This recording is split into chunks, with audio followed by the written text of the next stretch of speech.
Former head of Public Service Joseph Kinyua says the government's acquisition of the stake held in Telkom Kenya by Helios was above board.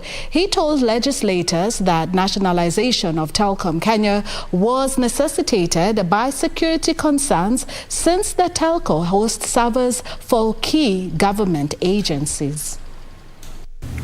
Former head of Public Service Joseph Kinyua says the move by the government to pay Helios 6.2 billion shillings for its 60% stake in Telkom Kenya was on security concerns.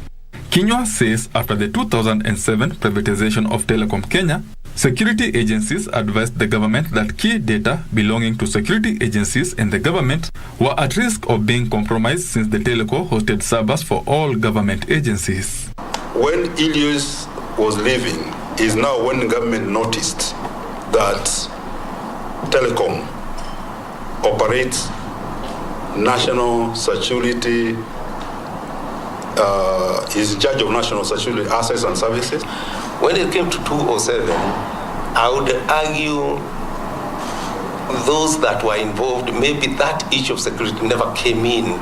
It is later when it was felt, particularly with the reference by the security organs, there is need to be sensitive and to take action that can help. To protect government data against such concerns, he says a buyback clause in the Helios Orange sale agreement was invoked to ensure the government is prioritized if the teleco shares were on sale. Now, Orange East Africa and when Jamhuri Holdings were shareholders, you are saying that security was not an issue.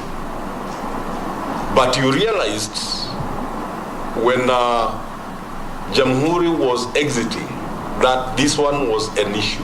And this is what informed the need for amending the shareholders agreement to provide a provision that can enable the government to have a veto so that in case they were to make a decision which might be bordering on what may be seen in the interest of the Kenya government, and also not just security, even in terms of the asset. Now that Telkom is on a deathbed, what about the security? Are we safe?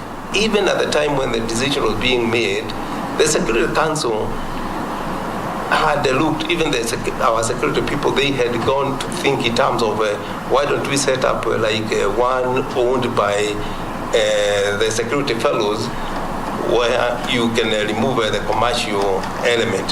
But it was felt strategic that perhaps we don't need to go into that direction. Kinyua suggested that the teleco be compensated 15 billion shillings for land acquired for construction of a sports complex. It was felt this land is a land that can be used for the purpose for which. What I would argue is, yes, it's good still to compensate them so that in their balance sheet, because it's showing as an asset, they don't just appear like an asset that disappeared. And that is an arrangement that can be done between the government because it's a government body. Benson Ruba reporting for Prime Edition.